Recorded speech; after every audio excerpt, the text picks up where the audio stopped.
లో ప్రియులకు సోదరి సోదరులారా,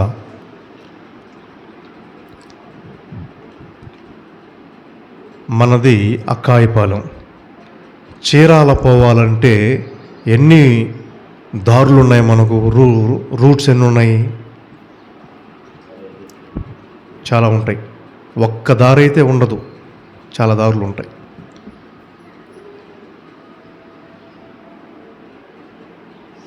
సోదరి సోదరులారా,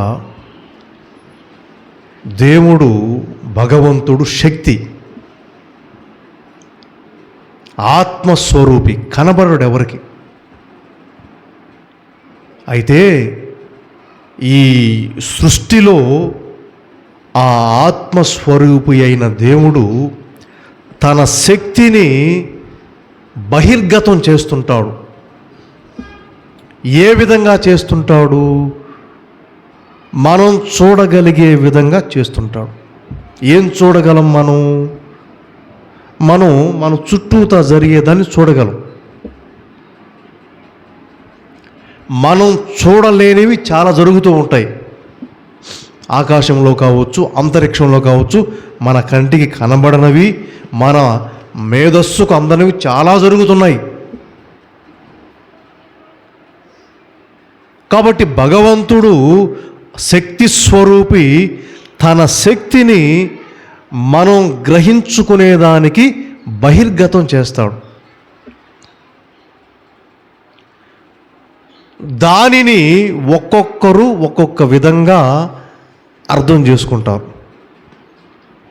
చీరాలకి మనం పోవాలనుకోండి, నువ్వు ఒక రూట్లో పోతావు, నేను ఒక రూట్లో పోతా. వేటపాలెం నుంచి నేను ఆ రూట్లో పోవచ్చు, హైవేలో పోవచ్చు, అక్కాయిపాలెం మీద నుంచి ఇటు పోవచ్చు, రకరకాలు. అలా ఎవరి అనుకూలతను బట్టి, ఎవరి శక్తి సమర్థతను బట్టి వారు ఆ దైవ శక్తిని గ్రహించుకుంటారు, పొందుతారు.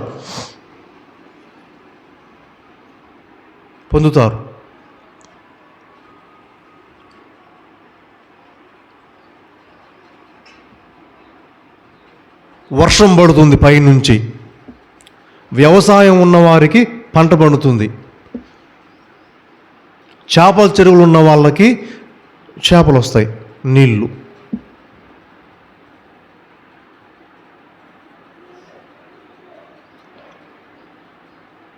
ఇలా ఆ నీరు ఒక్కొక్కరికి ఒక్కొక్క విధంగా ఉపయోగపడుతుంది.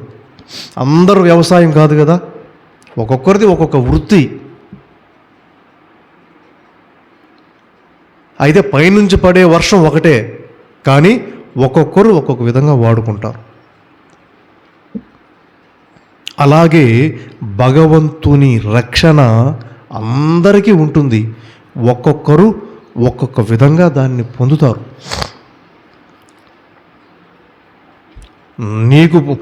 నీవు పొందే విధానం, నేను పొందే విధానం వేరు కావచ్చు, ఒకటిగా ఉండకపోవచ్చు. బడిలో పాఠం చెప్తారు, చెప్పే మాస్టరు ఒకటే, చెప్పే పాఠము ఒకటే. వినే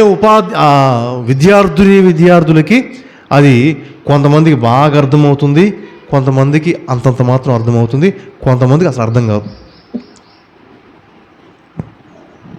టీచర్ ఒకటే, చెప్పే పాఠం ఒకటే, కానీ అర్థం చేసుకోవడంలో భేదాలు. ఇదంతా ఎందుకు చెప్తున్నామంటే, ఈరోజు మనం యేసు ప్రభువుల వారు బప్తిస్మాన్ని స్వీకరించాడు. యోర్దాను నదికి వచ్చి బప్తిస్మాన్ని స్వీకరించాడు ఆయన.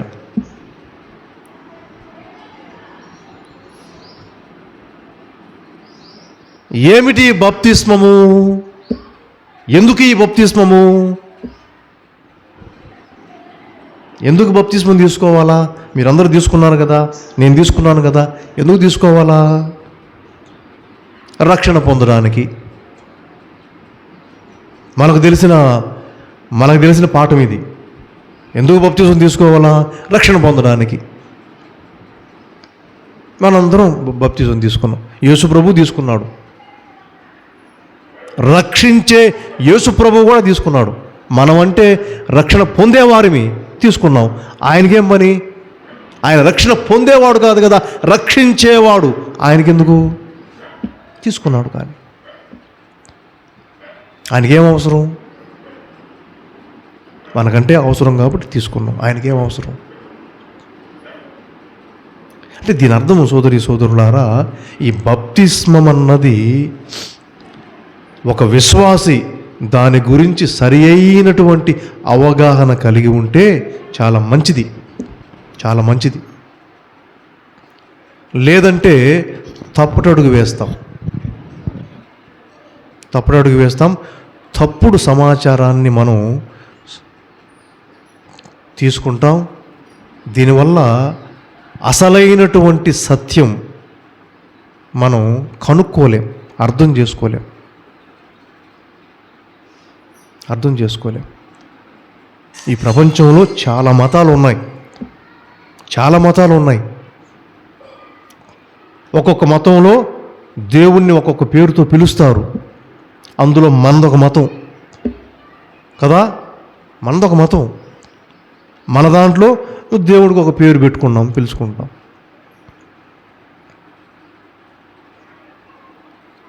మనకు కొన్ని ఆచారాలు ఉన్నాయి. బప్తిస్మము, దివ్యసత్ప్రసాదము, జ్ఞాన వివాహము, గురుపట్టము, మన ప్రార్థన, కుటుంబ ప్రార్థన, దివ్య బలి పూజ మనకు.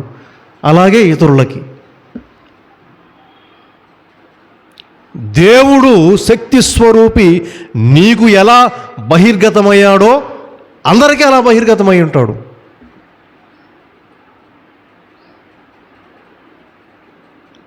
మనకు బహిర్గతం చేయబడినటువంటి విధానం ఏమిటంటే క్రైస్తవ విధానం. అందులో బప్తిస్మం అని, జ్ఞానస్నానం అని, తర్వాత ఇతర సంస్కారాలు, ప్రార్థనలు, విధానాలు, ఆచారాలు, వ్యవహారాలు 1,00,000 ఉంటాయి.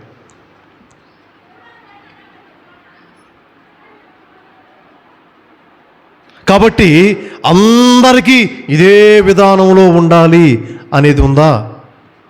ఉండదు కదా.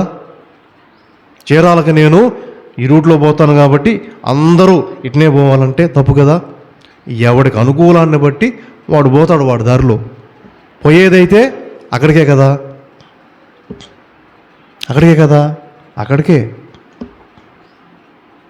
ఎన్ని సంఘాలు ఉన్నాయి మనకు? ఏమవసరం?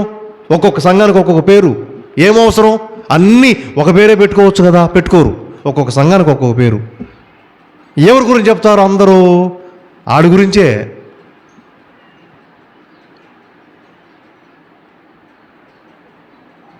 కాబట్టి యేసు ప్రభు బప్తిస్మం తీసుకున్నాడంటే సోదరి సోదరులారా, మొదటి అర్థం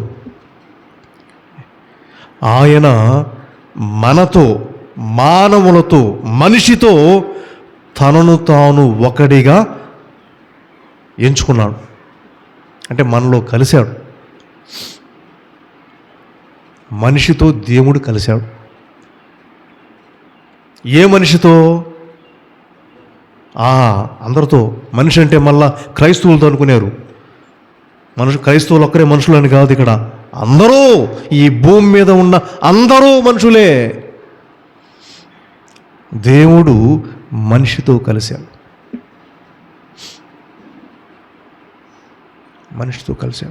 నీతో నాతో కలిశాడు.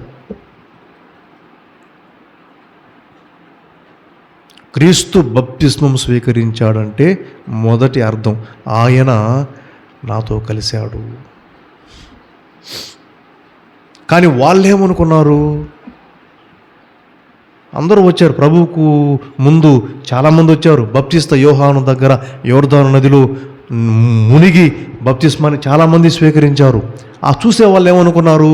యేసు ప్రభువు కూడా వచ్చి తీసుకుంటుంటే ఏమనుకుంటారు? సాధారణంగా ఈడు కూడా నాలాంటి వాడేలు అనుకున్నారు.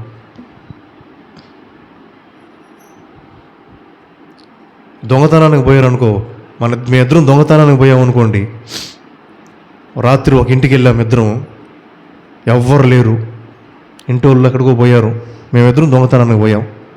తీరా ఇంట్లో మాతో పాటు ఇంకోటి కూడా ఉన్నాడు. ఏమనుకుంటాం అని చూసి?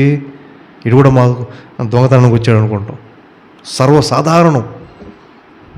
అలా యేసు ప్రభువు కూడా బప్తిస్మం స్వీకరించడాన్ని చూసి వాళ్ళందరూ అనుకున్నారు ఇతను కూడా మాలాంటోడే అని. కానీ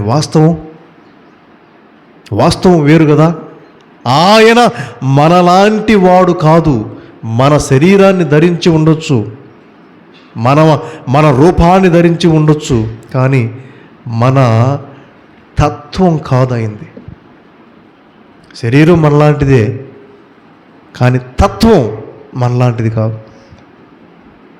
అయినా మనతో ఒకడుగా, అందుకే వాక్యం చెబుతుంది కదా, శిలువ మీద కొట్టబడినప్పుడు ఆయన నేరస్తులలో ఒకటిగా పరిగణించబడెను. అందరూ అనుకున్నారు ఇతను కూడా నేరస్తుడే, అందుకే బప్తిస్మం తీసుకున్నాడు, అందుకే శిలువ మీద కొట్టబడ్డాడు, అందరూ అది అనుకున్నారు. కానీ వాస్తవం ఏమిటి? అది కాదు కదా. దేవుని బిడ్డలారా, యేసు ప్రభు బప్తిస్మం తీసుకున్నాడు అంటే కారణం ఆయన మనలో ఒకడయ్యాడు. దేవుడు మనిషికి దగ్గరయ్యాడు, మనిషి దగ్గరకు వచ్చాడు, మానవులతో ఒకటయ్యాడు. అందరూ, మానవులందరూ, ఒక వర్గమని కాదు, ఒక మతమని కాదు, అందరూ.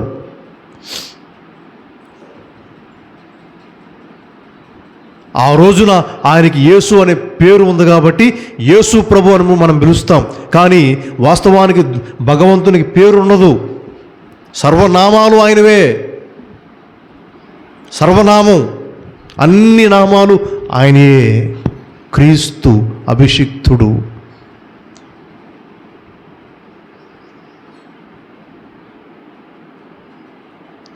రెండవ కారణం, యేసు ప్రభు బప్తిస్మాన్ని స్వీకరించాడు. ఎందుకు అంటే, సోదరులారా, మన క్రైస్తవ సిద్ధాంతాల్లో ఒక వ్యక్తి పాపం, నేను ఏదైనా పాపం చేశాను అనుకోండి, అది పోవాలంటే ఏం చేసేవారంటే, మన పూర్వీకులు పాత నిబంధన కాలంలో ఒక జంతువుని తీసుకొని వెళ్తారు. ఒక మేకపిల్లను, లేదంటే దూడనో, ఆవునో, ఎద్దును, ఏదో ఒకదాన్ని తీసుకొని వెళ్ళి దేవాలయానికి వెళ్తారు. ఈ యాజకుడు ఉంటాడు అక్కడ, యాజకుడు ఆయనకిచ్చి, అయ్యా నేను ఫలానా తప్పు చేశానయ్యా, నా తప్పుకి పరిహారంగా దీన్ని వధించి దీని రక్తాన్ని బలిపీఠం మీద చిమ్మండి అని చెప్పి చెప్తారు, కుమ్మరించండి అంటారు. యాజకుడు ఏం చేస్తాడు, ఆ జంతువుని తీసుకొని వెళ్ళి బలిపీఠం మీద పెట్టి రెండుగా ముక్కలుగా నరుగుతాడు. ఆ రక్తాన్ని బలిపీఠం అంతా అది కారుతుంది. ప్రార్థనలు చేస్తాడు, నీ పాపం పోయింది పో అని పంపిస్తాడు. ఇది జరిగేది, పాత నిబంధనలో జరిగేది. మోషే, అహరోను ఇవి చేసేవారు. దహన బలులు, పాప పరిహార బలులు, ధాన్య బలి, కృతజ్ఞతా బలి, ఇలా రకరకాల బలులు ఉన్నాయి మనకు.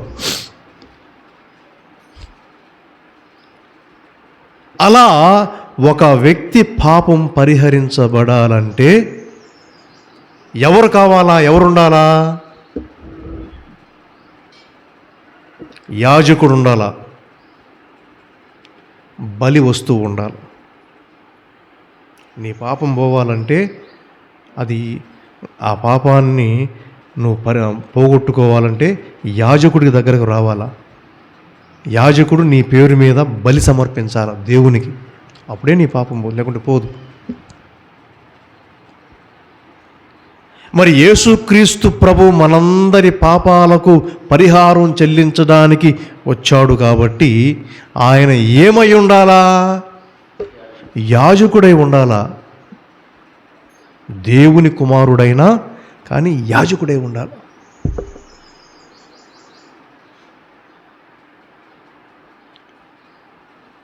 అందుకే ఆ జలముతో అభిషేకాన్ని పొందాడు ఆ యొర్దాను నదిలో.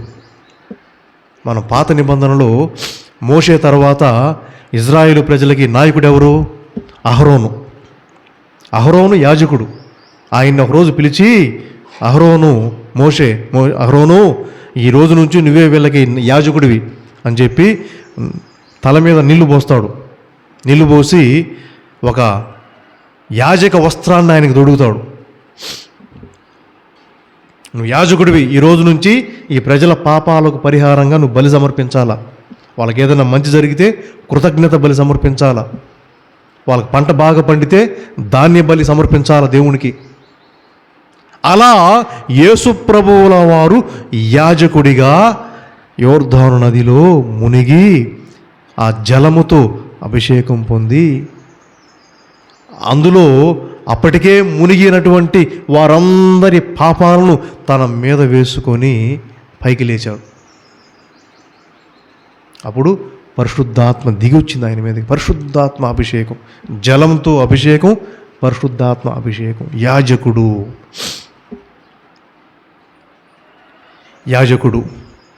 అయితే యాజకుడు ఆయనే. బలి వస్తువు ఎవరు? మామూలుగా పాపం పోవాలంటే, నా పాపం పోవాలంటే నేను ఒక యాజకుడి దగ్గరకు పోయి ఒక జంతువుని తీసుకొని పోవాలి, జంతువుని వధిస్తే నా పాపం పోతుంది. కానీ ఇక్కడ అలా కాదు. ఆయనే యాజకుడు, ఆయనే బలి వస్తువు. జంతువు లేదా ఇంకొకటి కాదు, ఆయనే యాజకుడు, ఆయనే బలి వస్తువు. అందుకే మునిగి ఆ ప్రజలందరి పాపాలని మేదేసుకున్నాడు, పైకి లేచాడు. ఆయనే బలి వస్తువు. అందుకే వెంటనే బప్తిస్త యోహాను ప్రభువుని చూసి, ఇదిగో సర్వేశ్వరుని గొర్రెపిల్ల అంటాడు. సోదరులారా, కాబట్టి ప్రభు బప్తిస్మాన్ని పొందాడు అంటే అర్థాలు ఇవి. ఒకటి, ఆయన మనలో ఒకడు. రెండు, యాజకుడు. నిత్య యాజకుడు. తనను తానే బలిగా సమర్పించుకున్న యాజకుడు. తన మరణం ద్వారా, తన రక్తం ద్వారా మనందరి పాపాలకు ప్రాయశ్చిత్తం చెల్లించిన యాజకుడు. దానికి సాదృశ్యంగా యోర్దాను నదిలో మునుగుతాడు ప్రభు. మునిగి అలా లేస్తాడు.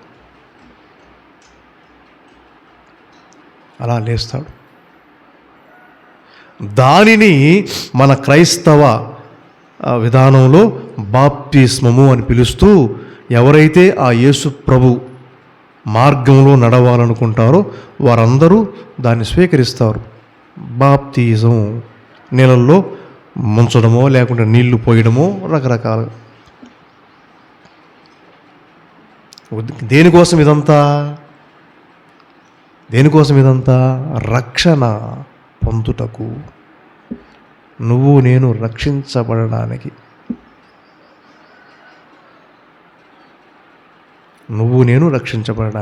అయితే మనం ఎలా అర్థం చేసుకున్నాం దీన్ని? మనం ఎలా అర్థం చేసుకున్నామంటే, ఒక వ్యక్తి రక్షణ పొందాలంటే బాప్తిజం తీసుకోవాలి అనే స్థితికి వచ్చాం. బాప్తిజం తీసుకోకుంటే నీకు రక్షణ లేదు అంటున్నాం మనం ఈరోజు. అట్లా అంటున్నాం ఆ విధంగా. సోదరులారా, ప్రభుని ఉద్దేశం అది కాదు.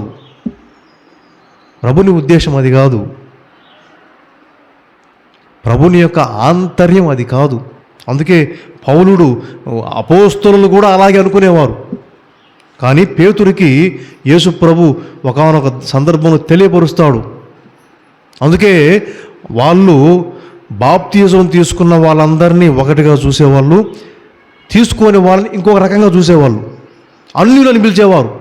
నువ్వు అన్యుడివి, మేము దేవుని బిడ్డలు అనేవాళ్ళు. యేసు ప్రభు పేతురు అలా చూసేవాడు. ఒక కొర్నేలి అనే ఒక కుటుంబాన్ని దేవుడు పేతురు దగ్గర పంపిస్తాడు.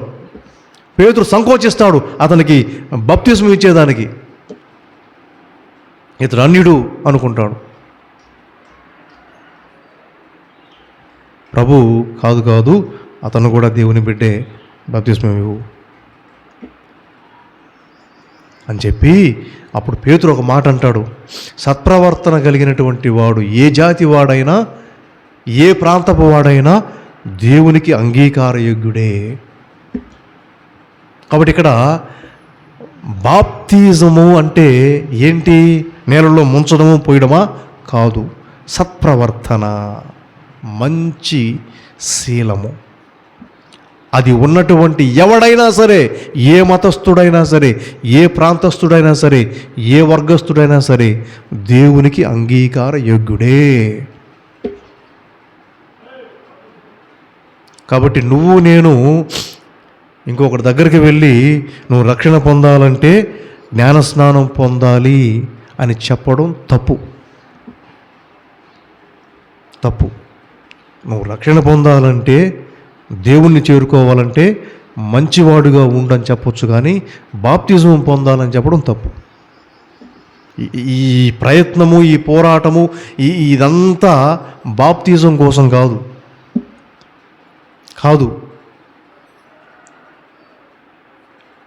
దేవుని బిడ్డలారా, మనం కాస్త జాగరూకత వహించాల ఈ విషయాలు అర్థం చేసుకోవడంలో.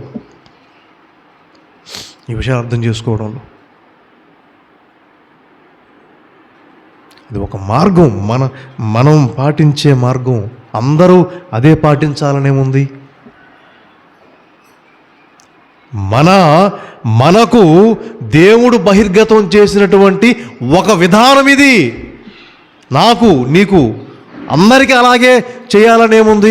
ఒక్కొక్కరికి ఒక్కొక్క విధానం దేవుడు చూపిస్తాడు. ఆయన తండ్రి కాబట్టి తన బిడ్డలైనటువంటి ఈ మానవాళిని తన చెంతకు నడిపించుకుంటాడు. నిన్ను ఒక విధంలో నడిపించుకుంటే ఇంకొకరిని ఒక్కొక్క విధంగా నడిపించుకుంటాడు. కాబట్టి మనం కాదు కదా దాన్ని నిర్ణయించేది. నువ్వు ఈ మార్గంలో పోతే దేవుని చేరుకుంటావు అని నువ్వు నేను కాదు కదా నిర్ణయించేది, భగవంతుడు. ఆయన ప్రేరణ గ్రహించుకోవాలి. సంఘస్థులమైన మనం గ్రహించుకోవాలి.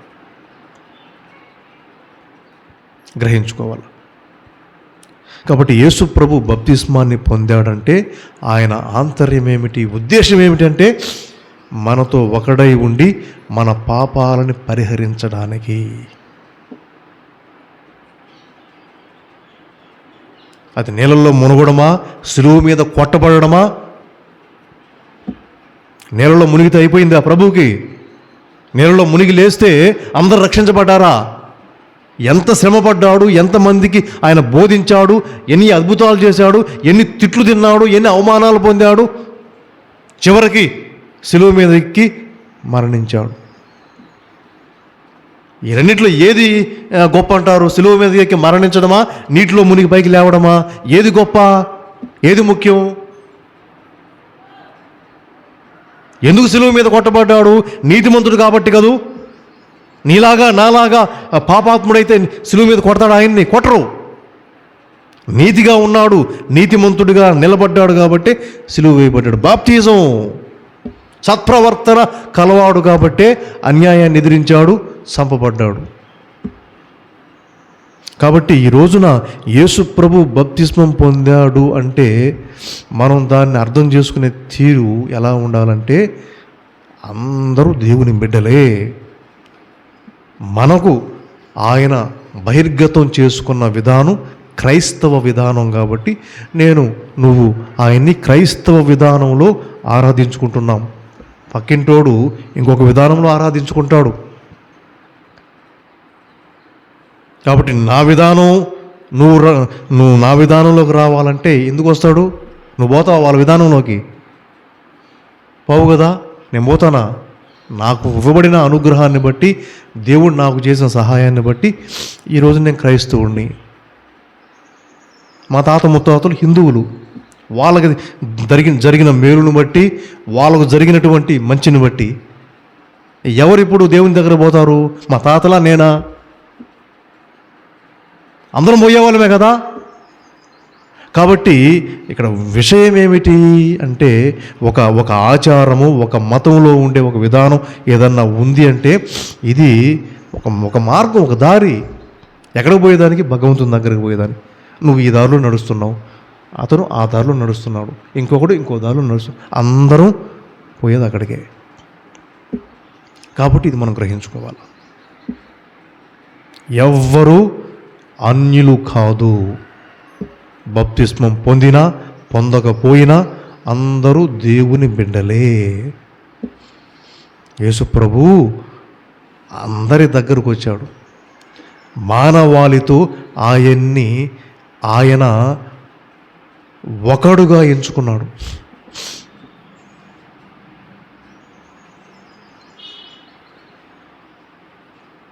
అందుకే దీనికి సంబంధించిన ప్రవచనాలు చాలా చెప్పారు.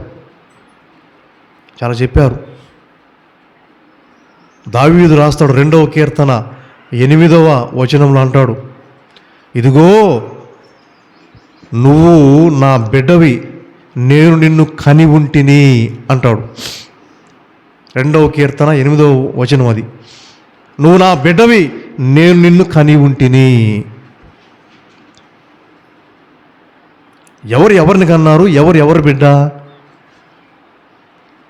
చదువు 2వ కీర్తన 8వ వచనం. 2వ కీర్తన 8వ వచనం.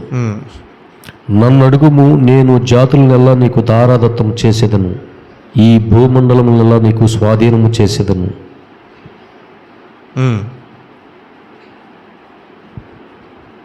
అంతేనా? అంతే. 7 2వ కీర్తన 7 దాని పైన వచనం. నేను ప్రభు శాసనమును ఎరిగించెదను, ప్రభు నాతో ఎట్లనను, నీవు నా కుమారుడివి, నేను నిన్ను కనియుంటిని. నేను నిన్ను కని ఉంటిని. ఎవరి కుమారుడు? ఎవరిని కన్నారు? దావీదు రాశాడు. ఎవరి గురించి రాశాడు?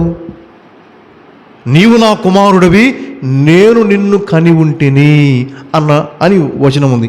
ఎవరు కన్నారు? ఎవరి కుమారుడు? సోదరులారా, ఇది ఏ ఒక్కరికి మాత్రమే చెందింది కాదు, ఇది అందరికీ వర్తించే ఒక వాక్యం. మెస్సయాకి ప్రథమంగా యేసుక్రీస్తు ప్రభువుల వారికి వర్తించే ప్రథమ ప్రవచనం ఇది. ఆ యేసుక్రీస్తు ద్వారా మనందరికీ కూడా, మనందరం దేవుని బిడ్డలం. మరి యేసుక్రీస్తు ద్వారా అంటే మళ్ళా క్రైస్తవుడా అనే డౌట్ వస్తుంది. కాదు, సత్ప్రవర్తన. బాప్తిజం కాదు ఇక్కడ, సత్ప్రవర్తన. యేసుక్రీస్తు నందు ద్వారా అంటే ఆచారం కాదు, విశ్వాసం వస్తుంది. సత్ప్రవర్తన, సద్గుణం, సత్శీలం ఇవి వస్తాయి. ఆచారాలు కాదు, మతాలు కాదు, సత్ప్రవర్తన, నీతి. ఆ నీతి ఎవరిలోనైనా ఉండొచ్చు, ఏ మతంలోనైనా ఉంటుంది. అది ఒక్క క్రైస్తవ్యంలోనే కాదు. కాబట్టి రక్షణ పొందాలంటే నువ్వు యేసుక్రీస్తుని తెలుసుకొని జ్ఞానస్నానం పొందాలని చెప్పి మనం ఎక్కడికో వెళ్ళి చెప్తుంటాం. పొరపాటు. మనమే చెప్పుకోవాలి ముందు. ఎవడికో చెప్పేది కాదు, మనమే చెప్పుకోవాలి.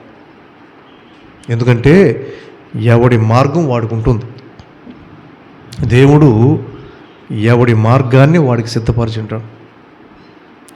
నా మార్గం ఒకటి అయిండొచ్చు, నీ మార్గం ఇంకొకటి అయిండొచ్చు, కానీ అందరూ ఆయన దగ్గరికి. నేనే ఆది, నేనే అంతం అంటాడు యేసు ప్రభు. నేనే ఆది, నేనే అంతం, మొదలు నేనే, ముగింపు నేనే. మనం ఎక్కడున్నాం? ఈ మధ్యలో ఎక్కడున్నామండి? మొదలు నేనే, ముగింపు నేనే అన్నాడు ప్రభు. ఈ దీంట్లో మనం ఎక్కడున్నాము? ఎక్కడో ఉన్నాం. కాబట్టి ఈ ప్రయాణంలో నేనే మొదలు, నేనే అంతం అన్నప్పుడు అందరూ అందులో ఉన్నట్టే కదా.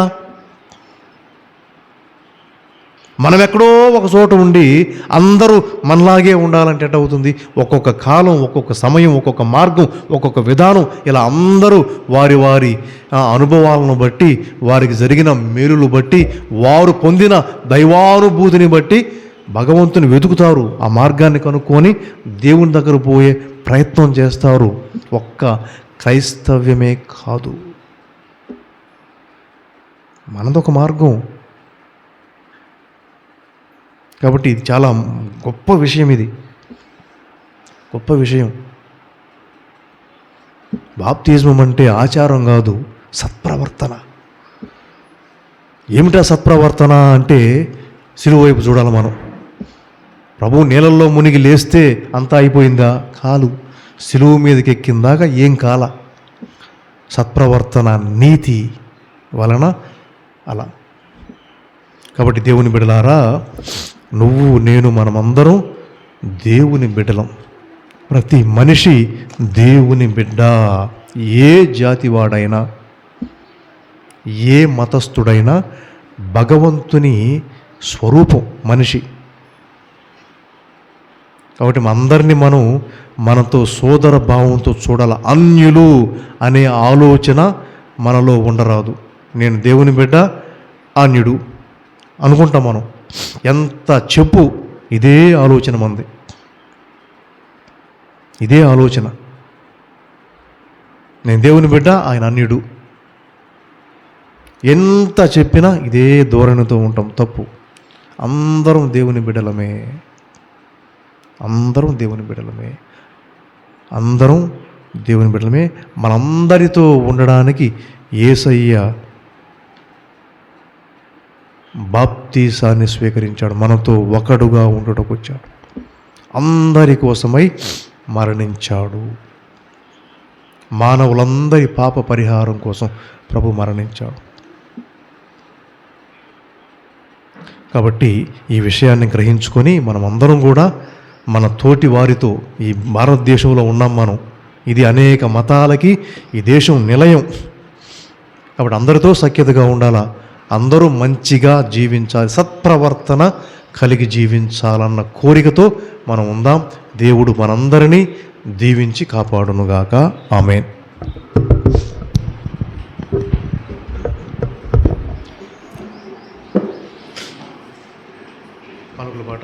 పాట నెంబర్ 205.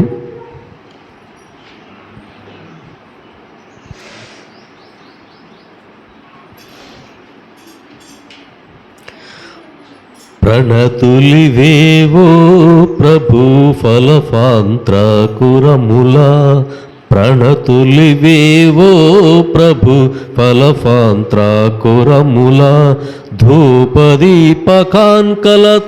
సప్తస్వర విపంచకలతో, ధూపదీపకాంకలతో సప్తస్వర విపంచికలతో, ప్రణతులివేవో ప్రభు ఫలఫాంత్రకురముల, ప్రణతులివేవో ప్రభు ఫలఫాంత్రకురముల, అప్పద్రాక్షరసముల కొప్పవోతుదెండెమును, అప్పద్రాక్షరసముల కొప్పవోతుడెందెమును, రక్తసిక్త శిల్వ బలిని రహిత రుధిర పూతముగా, రక్తసిక్త శిల్వ బలిని రహిత రుధిర పూతముగా, ప్రణతులివేవో ప్రభు ఫలఫాంత్రకురముల, ప్రణతులివేవో ప్రభు ఫలఫాంత్రకురముల, ఆబేలుని కాంకతో అబ్రహాము వేట్కతో,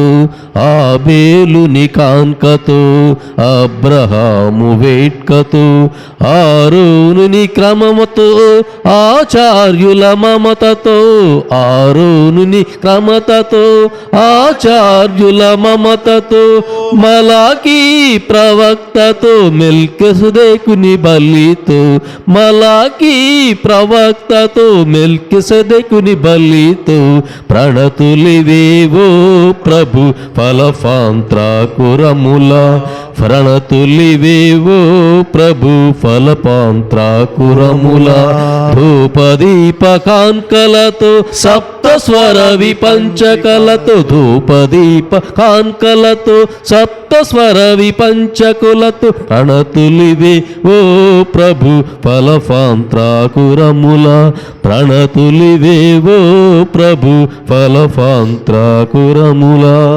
సహోదరి సహోదరులారా, నేనును మీరును అర్పించుచున్న ఈ బలి సర్వశక్తి గల పితైన సర్వేశ్వరునికి అంగీకారమగునటులా ప్రార్థింపుడు. ప్రభువా, వారి నామస్తుతి మహిమల కొరకును మన యొక్కయు వారి సత్య తిరుసభ యొక్కయు ప్రయోజనముల కొరకును ఈ కర్మల ద్వారా ఈ బలిని స్వీకరింతురుగాక. ఓ ప్రభువా, నీ ప్రియతమ కుమారుని ప్రపంచమునకు వెల్లడించిన సందర్భమున మేమర్పించు అర్పణలను దయతో స్వీకరింపుము. ఈ విధముగా నీ విశ్వాసుల బలి అర్పణము లోక పాపములు పరిహరింపవేం చేసిన కనికర హృదయుడైన మా రక్షకుని బలిగా మారునట్లు దీవింపుము. యుగ యుగములు జీవించుచు పాలించు మా ప్రభువైన క్రీస్తు ద్వారా ఈ మనవి చేయుచున్నాము. ఆమేన్. ప్రభువు మీతో ఉండునుగాక. మీ ఆత్మతో ఉందురుగాక. మీ మనస్సులను ఉన్నతమునకు త్రిప్పుము. ప్రభు వైపు త్రిప్పి ఉన్నాము. మన దేవుడైన ప్రభువునకు కృతజ్ఞత తెలుపుదము. కృతజ్ఞత తెలుపుట యుక్తము, న్యాయము. ప్రభువైన దేవ, పావన పిత, సర్వశక్తిగల నిత్య సర్వేశ్వర, మేము ఎల్లప్పుడూ ఎచ్చోటను నీకు కృతజ్ఞత వందనములు చెల్లించుట యుక్తము, న్యాయము, ధర్మము, రక్షణదాయకము. ఏలన అద్భుతమైన పవిత్ర చర్యల ద్వారా యోర్ధాను నది యందు నీవొక క్రొత్త స్నానమును ఏర్పాటు చేసితివి. ఆకాశము నుండి వినిపించిన స్వరము మానవుల మధ్య నీ కుమారుడు జీవించుచున్నాడను విశ్వాస సత్యమును బలపరిచినది. పావురము వలె దిగి వచ్చిన పవిత్రాత్మ ద్వారా నీ కుమారుడు సంతోషదాయకమైన తైలముతో అభిషిక్తుడై దీనులకు రక్షణ శుభవార్తను అందించుటకు నియమితుడాయనని మేము తెలుసుకొనుచున్నాము. ఆ కారణమున స్వర్గీయ శక్తులతో ఏకమై భూలోకమందు మేము మహిమ గీతముతో నిన్ను ఎడతెగక స్తుతించుట ఎట్లనగా, దళాధిపతి అయిన సర్వేశ్వరుడు పవిత్రుడు, పవిత్రుడు, పవిత్రుడు. పరలోకమును భూలోకమును మీ మహిమతో నిండి ఉన్నవి. మహోన్నతమున హోసాన్న. ప్రభువు నామమున వేయించే వారు ధన్యులు. మహోన్నతమున హోసాన్న.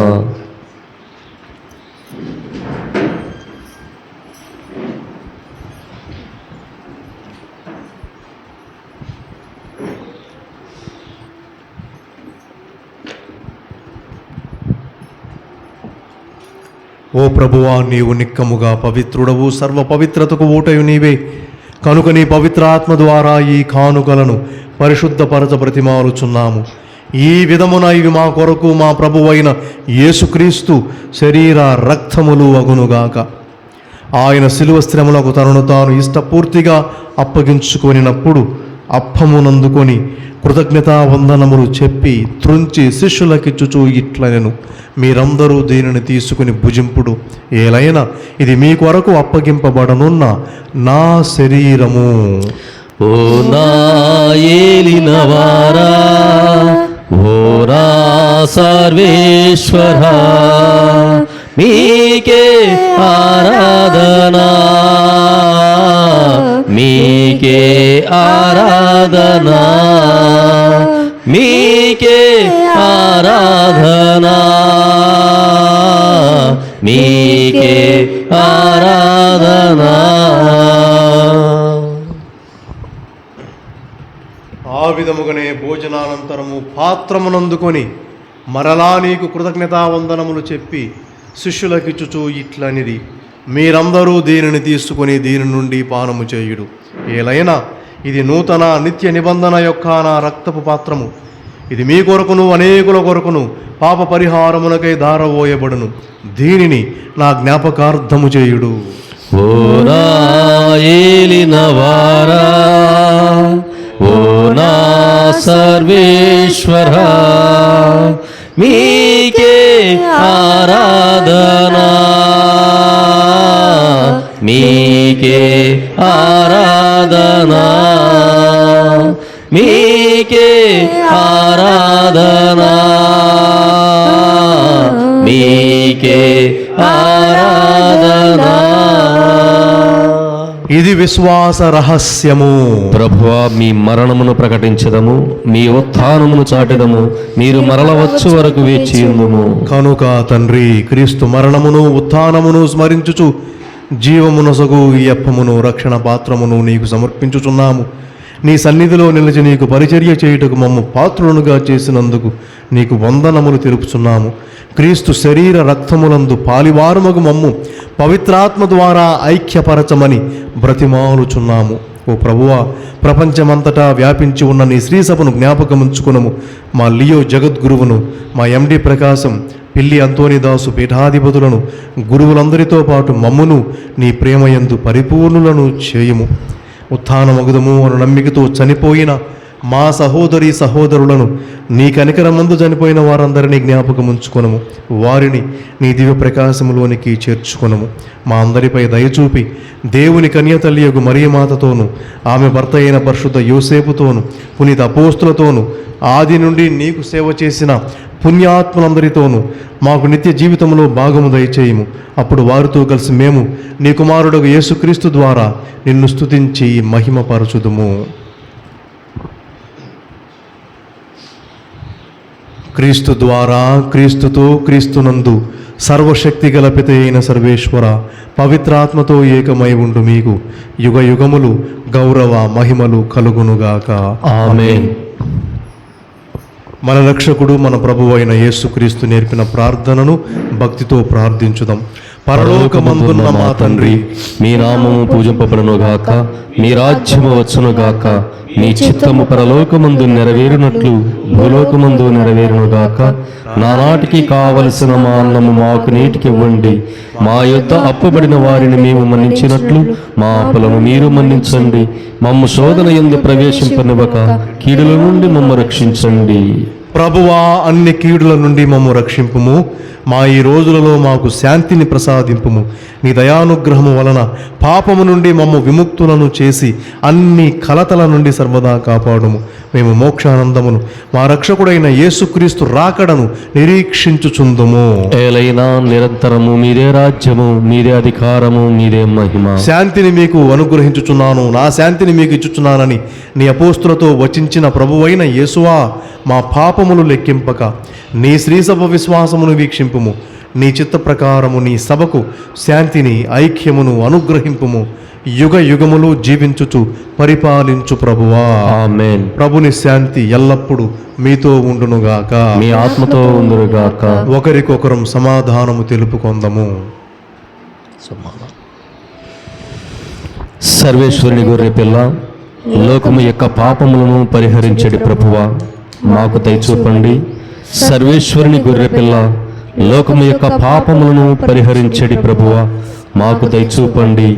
సర్వేశ్వరుని గొర్రె పిల్ల, లోకము యొక్క పాపములను పరిహరించడి యేసు క్రీస్తువా, మాకు శాంతి సమాధానమును దయచేయండి. ఇదిగో సర్వేశ్వరుని గొర్రెపిల్ల, ఇదిగో లోక పాపములు పరిహరించు యేసుక్రీస్తు ప్రభు. ఈ గొర్రెపిల్ల విందుకు పిలువబడిన వారు ధన్యులు. ప్రభువా, మీరు నా ఇంట ప్రవేశించుటకు నేను పాత్రుడును కాను. మీరు ఒక మాట పలికినను నేను స్వస్థత పొందుదును.